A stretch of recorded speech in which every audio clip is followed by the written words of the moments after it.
with workshops on Zoom. So it's getting crowded, the area. So we're glad you chose to be here, and make your relationship a priority, or make relationships a priority. I think that's the most beautiful thing about this, is that you want to build your skill set for having a happy, healthy, loving relationship, which is what Debbie and I are all about. So thanks again for being here. And we're going to talk about relationship vision tonight. It's really a beautiful topic and one of my favorites to talk about.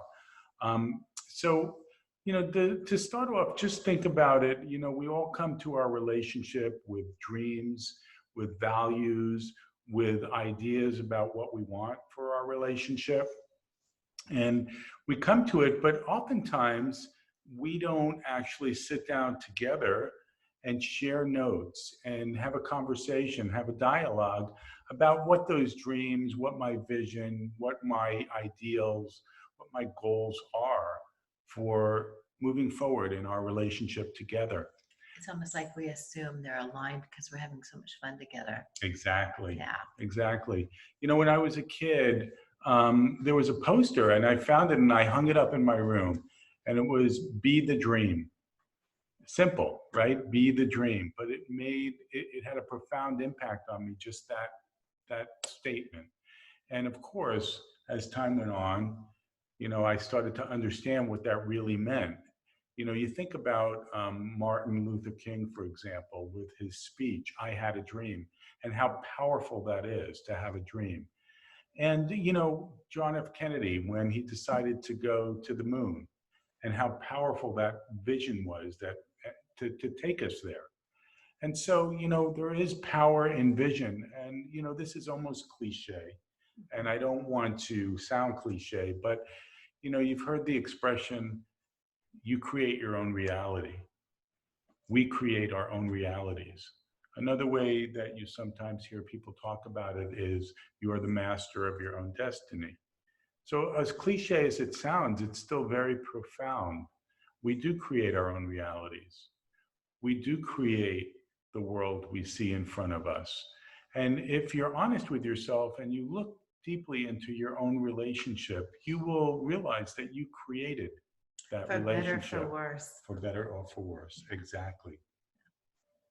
So, this power of creating relationship is so powerful. And how do we want to create it? So it was one of my teachers, Harville Hendricks, who came up with the idea of creating a relationship vision. And there's a few very, very good reasons why we create relationship visions, right? I mean, first of all, think about it. Think about organizations. Debbie worked in organizations for many years as a consultant, and I'm sure you helped organizations create vision statements and mission statements. Many. And they probably spent hundreds of thousands of dollars, tons of money, to create these vision statements, these mission statements. Yeah. So it made sense in organizations, but how few of us actually decide that we want one for our own relationship, for my primary relationship. So that's what this is about tonight. We're going to talk a little bit about why that's important. And I'm just going to shout out a couple of reasons, maybe 3 or 4 reasons why you would want to create a relationship vision. First of all, if you can create your own reality, how awesome would it be to sit down with your partner and talk about it and share your ideals, share your dreams, and create the relationship of your dreams? Because if you are the creator of your reality and anything can happen, then why not go for the moon? Why not create the reality of your dreams? So one of the first and main reasons for creating a relationship vision is so you can think about, what is the relationship of my dreams? What would it look like? That's number one. Number two, think about it. Okay, if you and your partner have different relationship visions or different dreams about where you want to go, and you don't have a roadmap or an idea, you probably are going to end up in different places. And that can be very frustrating. I mean, we've seen that in our therapy practice quite frequently, where a couple will come in And they haven't talked about children. How many do they want children? If so, how many children? Or they may have not even talked about, for example, where they want to live. Do we want to stay in San Diego? Do we want to live in the mountains? Do we want to live at the beach? And all of a sudden, you're 2 years, 3 years into it, and there's lots and lots of conflict around, wait a second, I want to live here, you want to live there. Or what we eat, how we practice our spirituality or our faith could be diametrically different if we don't have these conversations. So kind of getting on the same page is one of the main purposes of having a vision statement for your relationship. Yeah, go ahead. No, I was just You gonna wanna add say, anything? yeah. So, getting on the same page is really important for the reason that you articulated so well. And that is that we know where we're going. Like if I'm in California, we're both in California and you want to go to Texas and I want to go to New York, everything's fine until there's a little bit of a split. Like I'm headed over here and you're headed over there, right? And that's where the conflict comes in. Exactly. So it's fine until it's not. It's fine until it's not. And the other reason that for me, like in organizations, what I found is that they develop a vision, they spend a lot of time and they get really excited about it, and then it kind of goes in the drawer. I'm sure all of you had that experience because it happens like universally across the board. And what you were saying is that it gets you excited. So when you have a vision in your relationship and you look at it continuously, it's like, oh yeah, we said we're going to travel internationally this year. And so where are we going? And it becomes a living, breathing document when you look at it and make it part of the conversation. Definitely. So we're going on vacation. Well, where should we go? Well, let's look at our vision statement. Yeah, exactly. Yeah. And it's amazing because that is one of my favorite things about a relationship vision.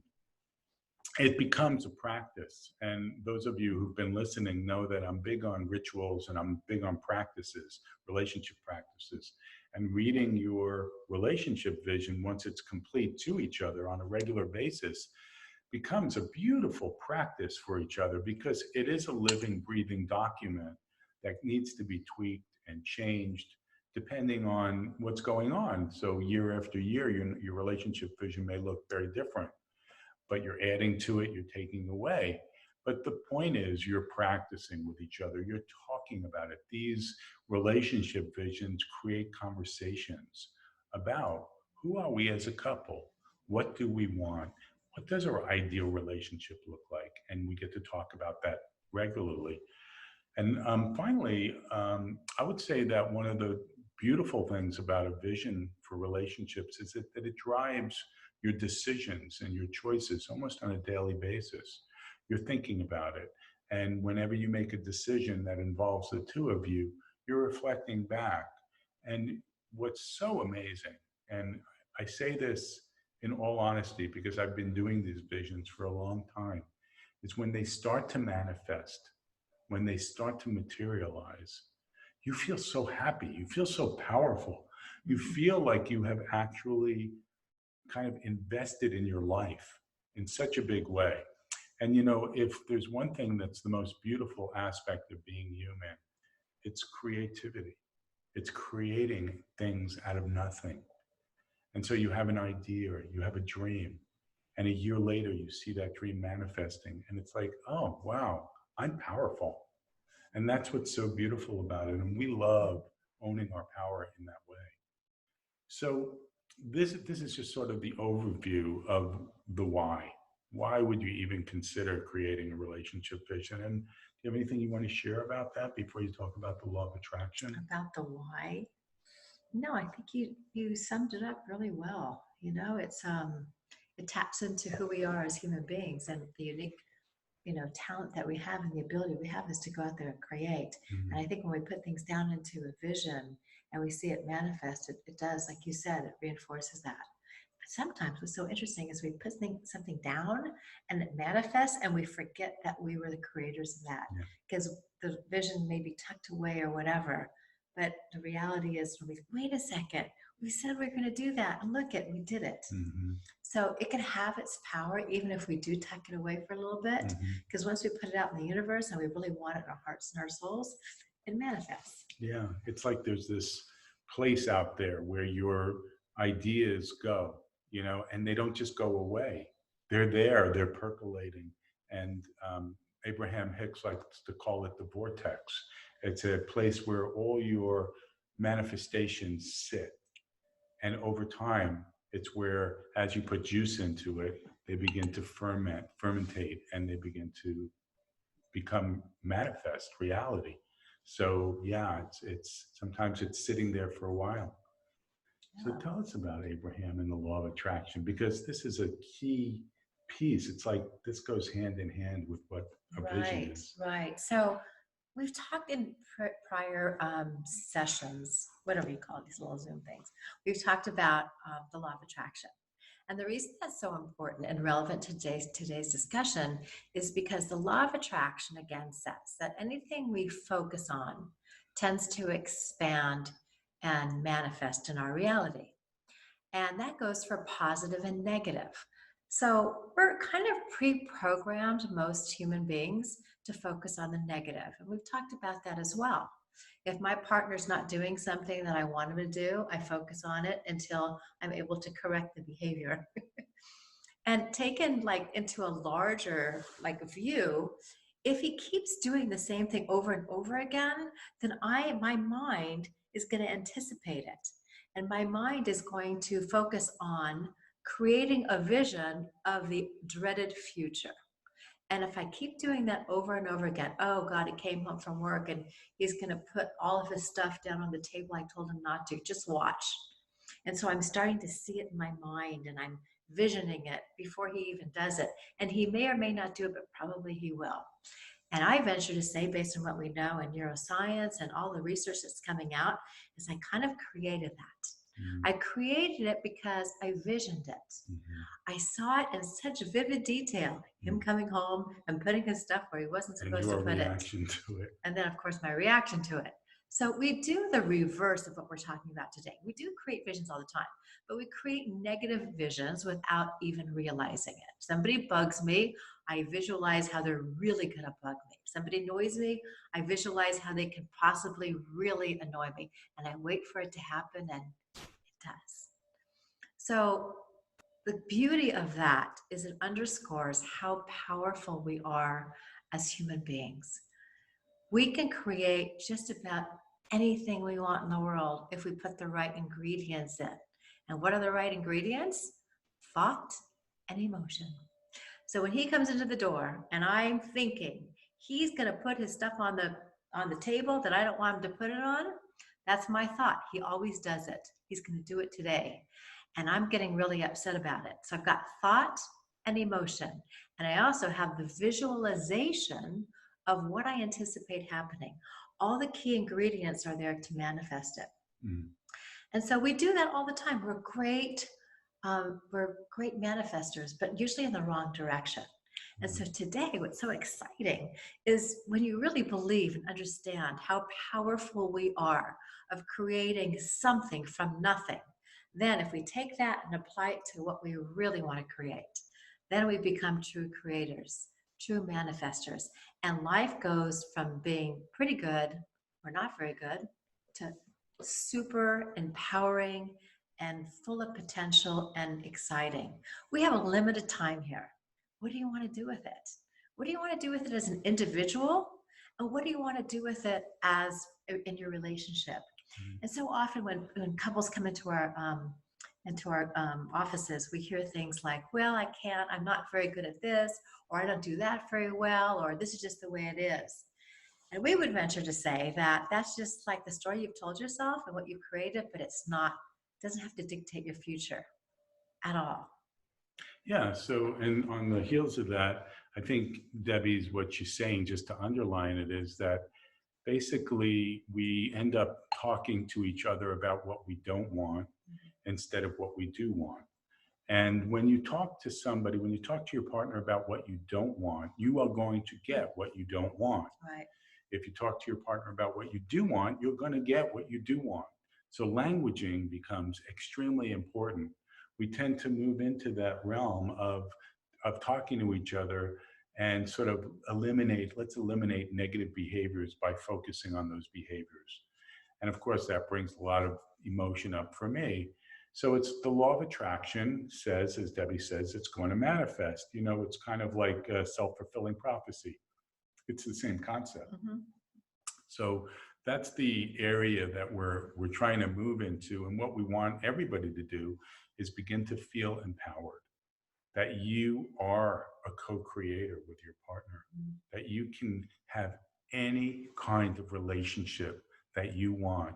If you can dream it, you can become it. We have a question here. Can you speak to shifting the story when it comes to relationships and marriage? When you grew up with parents who were deeply dysfunctional, how do we flip the script? Oh, that's a great question. Yeah. And the reason that's a great question is because when we grow up with parents who are dysfunctional, and like they're all dysfunctional in some ways, but we have our own version of it. And some are certainly way worse or more dysfunctional than others. And how we take that in, I would imagine if you have siblings, there may be a vast difference, or at least some difference between how you took in that dysfunction and how your siblings took in that dysfunction. So how do you change that story? And that's a good question, because we tend to model or rebel against the dysfunction of our parents. So if we had a father who wasn't a very good father, we might model that because that's what we know, it's what we saw, this is how it's done, or we may rebel against it. And we may become the best father in the world, or at least attempt to be the best father in the world. Mm-hmm. So both are at work. And I think your question is, how do we move against that tide, right? And I love the question because it's exactly where we're headed today. And it starts with intention. So I had an experience growing up, and it looked like A, B, and C, and I really didn't like it. That's consciousness. That's your prefrontal cortex firing and saying, you know what, that happened and I want something different because that didn't work so well for me. That's a real, like, powerful human ability that you have. So congratulations. Yeah, and I think you're raising this idea of contrast. Usually the way that we figure out what we do want in life is by figuring out what we don't want. And so even though we're recommending not pointing out what you don't want, there is something in it for you. There's a lesson in there. You know, you grew up in a situation and you don't want that anymore. And you know that now. You know that clearly. In terms of changing the message, in terms of changing your story, Debbie often talks about it in her new book coming up, is reframing. Reframing is a psychological construct that most therapies have at some point or another, where you have to begin to tell a new story. And that is really going to be key to the success, because if you're telling the story, which is typically negative, like what bastards, or they're so dysfunctional, or, you know, because it buys right into what we're saying. If you're saying over and over they're dysfunctional, then they're going to continue to show up dysfunctional. So, you know, from a high level, one thing that I had to do, and we've all had, as Debbie said, issues with our parents. None of them were, you know, perfect. I really began to try to see my dad as the Buddha. As hard as it was, I tried to meditate and see the light in him and begin to let that light grow and grow and grow, because I know that he came from his own tragic situation with his parents. So that was a big healing for me. It was a big aha for me to be able to forgive him and see him as the light that he is, because we all are. So, you know, that was big for me to be able to namaste him. And when I did that, it transformed the whole relationship. So yeah, we talked a little bit about, well, I think last time we were talking about forgiveness, and that's like so critical to be able to move on. Yeah. Because if I don't forgive you for how you showed up as a parent, then I carry you with me, and I carry you with me with resistance. And so only by letting it go and forgiving and healing and bringing love to it, can I let it go. And then once I let it go, then I can say, okay, now how do I show up as an adult human being that wants to create a new vision for how you show up as a parent or a partner. Yeah. It's hard work, but it's worth it. It's worth it. Well, it's worth it because it's possible. It's intentional work. It's possible. Yeah, I see so many clients come in and they don't think it's possible, and it is possible. like I'm such a believer, and the neuroscience is backing us up on this, that really anything is possible. Anything we set our minds to is possible. And like Craig said, it sounds cliche, but it's rooted in quantum theory and everything we know about how the world works. Yeah. So the other thing about quantum theory, since you mentioned it, that I think is so fascinating, is the idea that past and future are really happening right now. So when you're envisioning your relationship, there's a few rules. One is that you imagine it already happening in the present moment, even if it's not, technically it's not happening, but you state it as if it is. So for example, I'm just looking at Debbie and our relationship vision. We are getting cardio on the Peloton bike 5 times a week. When I wrote that, we weren't, but I stated it in the present moment as if we were. We are on the Peloton bike getting cardio 5 days a week. We're close to that now. We're pretty close. I am. She is, and I'm moving in that direction fast. But when you start the sentence off with "we are," it's in the present. So it's kind of like you're tricking the universe. I know it sounds a little strange, but Well, I think it depends yeah. too on how you approach it. So if we say we are and you don't believe it, then you're going to get nowhere with it. It's just like a stupid exercise. That's what happens in organizations a lot. But if you say we are and you feel it, that's the key. Can you talk about that a little bit more? Because the feeling is really, really important with this. Yeah, it really is. They did a lot of studies about that. There was one study that came out, I think, of the Heart Math Institute, where they had 3 groups of people, and one group was holding DNA, vials of DNA, and they had them, they were trained by the Heart Math Institute to feel feelings of love and joy. Now you think if you're holding DNA and you're feeling love and joy, there was certainly an anticipation that the DNA would change, and it would change in a very coherent, beautiful way, but there was no change. And then they said, we want you to hold the DNA and think nothing and feel nothing. And they did, and of course there was no change. And then they said, okay, we want you to think and feel. We want you to think about, this is what it was. We want you to think about the DNA changing and untangling in certain ways. And we want you to feel love and joy. Love and joy. Yeah. And there was a 25% change in the DNA untangling as they thought about it. So just thinking about what you want doesn't get you what you want. Is thinking and feeling. Yeah.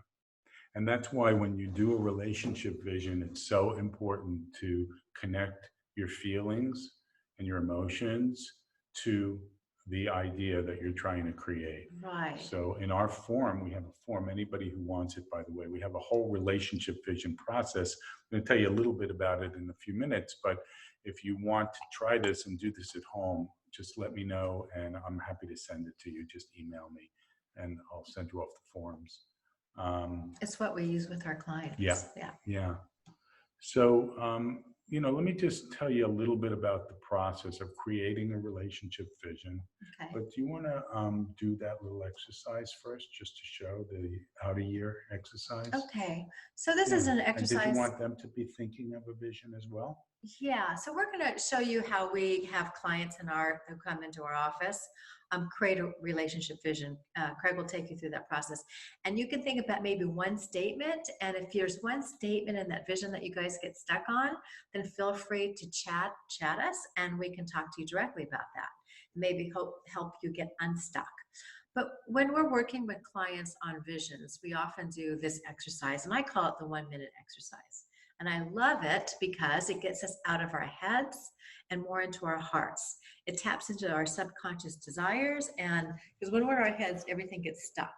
So the way it works is, okay, so we're going to pretend. You just pretend that you're 1 year later.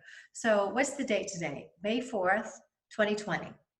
And so it's May 4th, 2021. And we haven't done Mindful Mondays for a long time. We're back as a celebration of what happened last year. And we're just reflecting on our year. And we're going to, Sarah, you give us 1 minute when 1 minute's up. Okay? So the way you would do this at home is you just set your timer for 1 minute. And then when it dings, you can keep going or stop. Okay? But it's a free floating exercise. We haven't practiced this.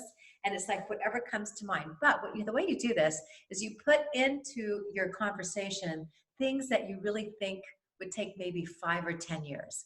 It's like off the charts. And it happened in 1 year. It was a crazy year. Okay, you ready? Which, by the way, since you brought it up, one of the things about creating a relationship vision is you do want to let your mind go. You want to dream big. Yeah. You don't want to let anything get in the way. You don't want money, limitations to get in the way. This is all about abundance. Exactly. This is about letting it rip. So, let it rip. So that's what we're doing. Trying to let it rip. Go ahead, let it rip.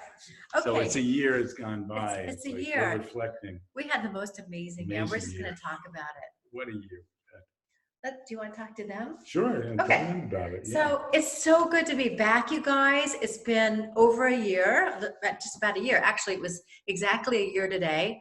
And, you know, before we get started on today's topic, which is creating miracles, because this year was a miracle. You wouldn't believe what happened. Craig, you want to tell them what happened? Well, one of the things that happened is we had this idea that we wanted to do groups of couples and bring them to the wine country in Mexico, Valle Guadalupe, which we love. And it's just an hour from here driving. And we had 2 incredible workshops out there. Well, we thought we were going to have 2, but it turned out we had like 10 in that year. I mean, it was like crazy. Oh my God. We thought we were going to be lucky if we had 2, but we had 10. Yeah, amazing. Yeah, and you know, each one is so magnificent, and the friends that we've made out there and the connections. And when people go out there, they just feel like it's home because it has become our home. Yeah. And the lives that have been transformed in these workshops are just like touches my heart. And what else has been going on? Well, and it's been so much fun. What else has been going on? Let's see. I finally launched my book. Okay. Oh, and fantastic. I've been going around. Like, it was fun to be on Oprah. Yeah. Like, how much fun was right, that? Right. That was you awesome. Know, it was good to see you on Oprah. It was really good. Yeah, And, you know, the she's fact so that nice. she's so nice. I mean, she was at our house yesterday for dinner, you know, and she's a good friend. Yeah. And I never thought that would have happened, right? Like, that was crazy. Yeah. It's been really nice to move on and with my cooking.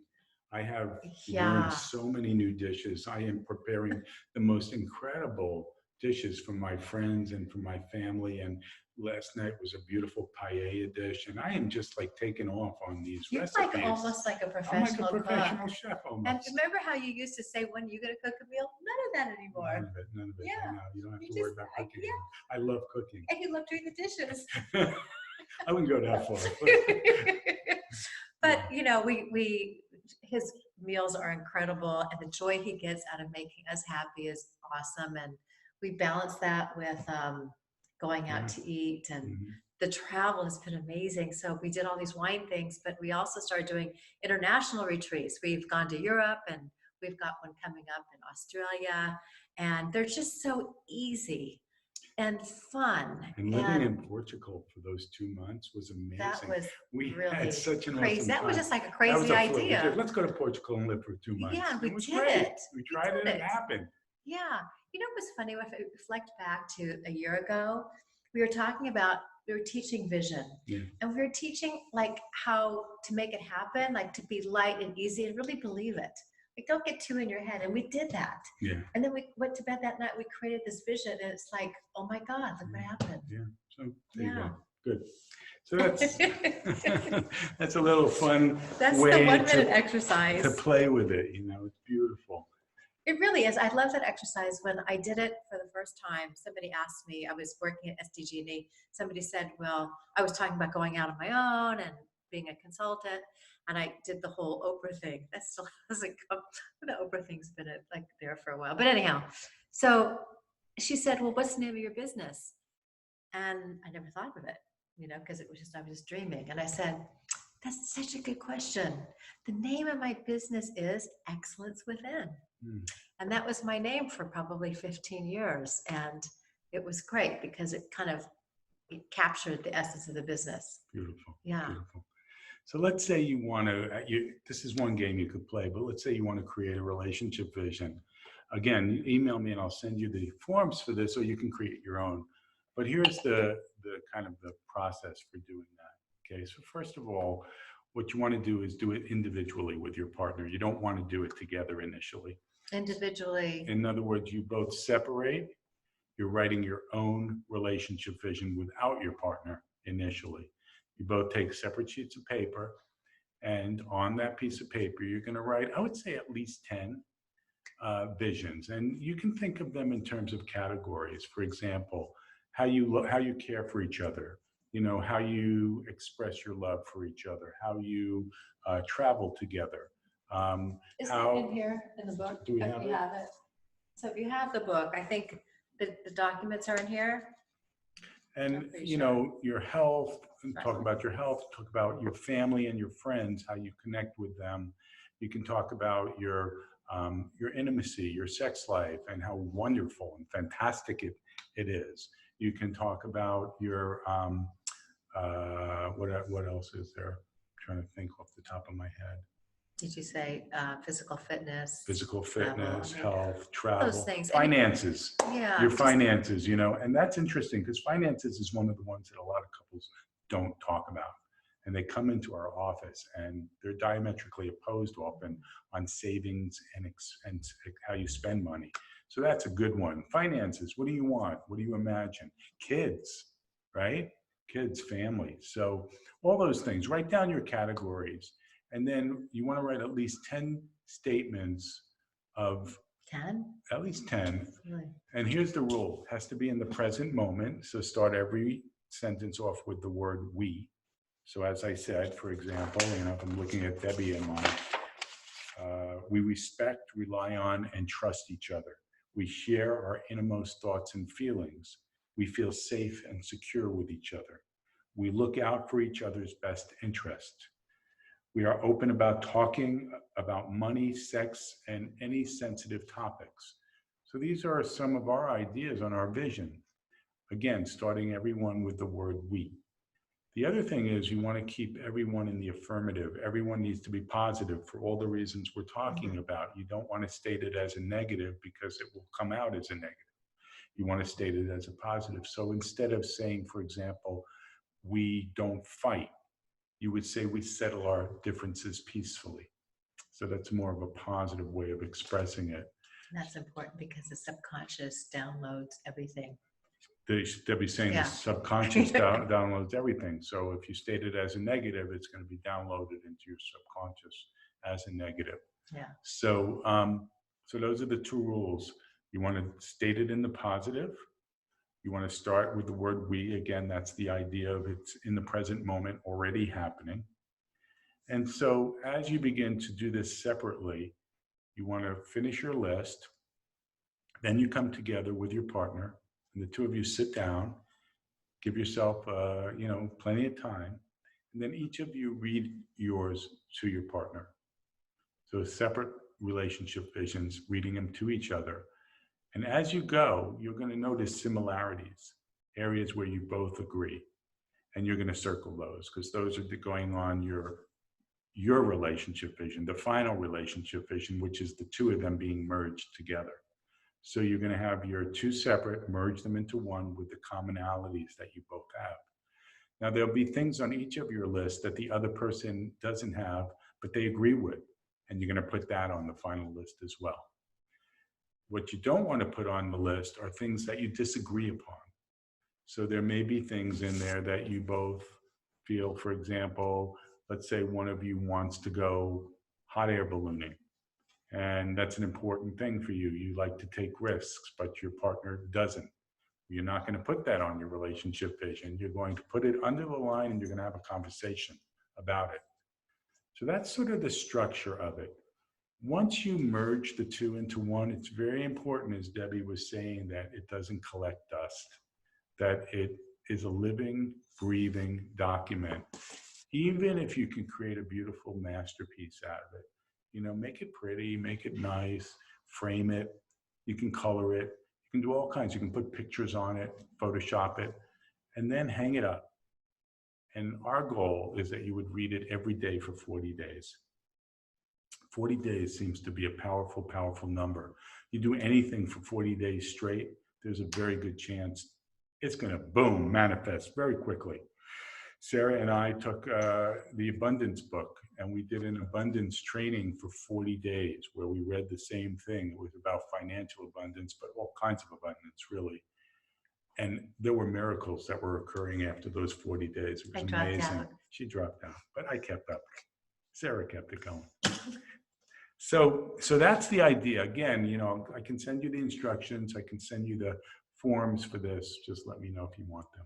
How are we doing on time, Sarah? 7:40. 7:40. Okay, so we only have like 5 minutes. We're going to try and end on time. We would love if anybody wanted to chime in. If you have any questions, if you want to have a dialogue with us, we can put you up on the screen. It's always a little bit more interesting if we can do it that way. Is there anybody? I have a quick question. Okay. Who's this? This is Emma. Just to clarify, you mentioned about putting your goals for 5 to 10 years and condensing them into 1 year. I want to just get clarification on like how to not overshoot what, like, where you actually are in the relationship, and just to also clarify, like, do you reevaluate every year?